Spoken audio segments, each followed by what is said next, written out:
అద్భుతమైన బ్యాటింగ్ పిచ్పై పైగా మంచు ఉన్నప్పటికీ ఈ లక్ష్యాన్ని కాపాడుకోవడం చాలా సంతోషంగా ఉందని టీమిండియా కెప్టెన్ సూర్యకుమార్ యాదవ్ వ్యాఖ్యానించాడు.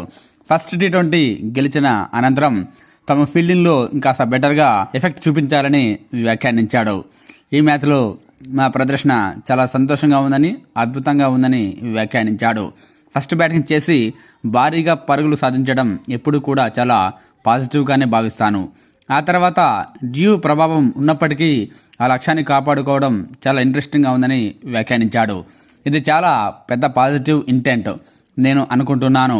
నిజంగా ఈ మ్యాచ్లో మేము బ్యాటింగ్ చేసిన విధానం చాలా బాగుంది. పవర్ ప్లేలో 25 పరుగులకే 2 వికెట్లు కోల్పోయినప్పటికీ కూడా 15వ ఓవర్ వరకు కూడా నిలకడగా ఆడామని వ్యాఖ్యానించాడు. ఎక్కడా కూడా టీమిండియా రన్ రేట్ కనీసం 10కి తగ్గకుండా చూసుకున్నామని వ్యాఖ్యానించాడు. ఆ తర్వాత కూడా తమ బ్యాట్స్మెన్లు అదే జోరును కొనసాగించారని వ్యాఖ్యానించాడు. ఈ మ్యాచ్లో 8 మంది బ్యాట్స్మెన్లు 3 బౌలర్లతో మేము బరిలోకి దిగామని, ఇదే పద్ధతిని తర్వాత మ్యాచ్లలోనూ కొనసాగిస్తామని వ్యాఖ్యానించాడు. పరిస్థితిని బట్టి అప్పటికప్పుడు కొన్ని ప్లాన్స్ చేంజ్ చేస్తామని కూడా చెప్పుకొచ్చాడు. వచ్చేట్టుగా ఇది చాలా వర్కౌట్ అవుతోంది కాబట్టి దీనినే కొనసాగిస్తాను. ఇక తన బ్యాటింగ్ గురించి కూడా మాట్లాడాడు సూర్యకుమార్ యాదవ్. తాను బ్యాటింగ్కు వెళ్లే సమయానికి టీంపై కాస్త ఒత్తిడి ఉందని, తాను ఇలాంటి పరిస్థితుల్లో ఎన్నోసార్లు ఆడినట్టుగా గుర్తు చేసుకున్నాడు. గతంలో తాను చెప్పినట్లుగా నెట్స్లో చాలా బాగా ఆడుతున్నానని వ్యాఖ్యానించాడు.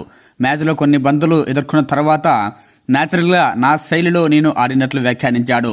మ్యాచ్లో ఎక్కువగా ఆఫ్ సైడ్ ఆడడం గురించి మాట్లాడుతూ అది న్యాచురల్గానే జరిగిందని వ్యాఖ్యానించాడు.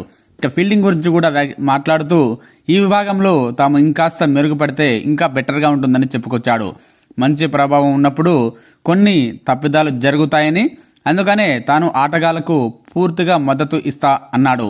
మైదానంలో అడుగుపెట్టే ప్రతిసారి కూడా తాము చాలా మెరుగ్గా ఆడేందుకు ట్రై చేస్తామని చెప్పుకొచ్చాడు. ఇంకా అభిషేక్ శర్మ గురించి కూడా మాట్లాడుతూ ఈ ప్రతి మ్యాచ్కు అతను సిద్ధమయ్యే విధానం అద్భుతంగా ఉంటుంది.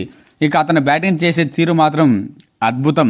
అతడు తనను తాను సిద్ధం చేసుకునే విధానం చాలా బాగుంటుందన్నాడు. హోటల్లో ఉన్నప్పుడు, టీం బస్సులో ఉన్నప్పుడు కూడా అతను ప్రవర్తించే విధానం, ఆ చిన్న చిన్న విషయాలన్నీ మైదానంలో కనిపిస్తాయి. అతడు తగిన కష్టానికి ప్రతిఫలం అందుకుంటున్నాడు, తన కష్టానికి తగ్గ ప్రతిఫలం అందుకుంటున్నాడు అంటూ వ్యాఖ్యానించాడు.